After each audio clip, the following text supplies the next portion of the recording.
এয়া ঘৰৰ পৰা শুকান মাছ মানে লেঙি জালত লগা গৰৈ মাছ,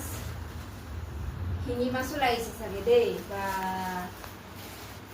এই মাছটো পোৱাতে আমি 100 টকা দি কিনি খাইছিলোঁ মই এতিয়া চাগে মই বহুত দিনলৈকে কিনিব নালাগিব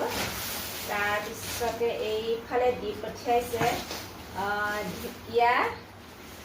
কচু এয়া কচু থুৰ কচু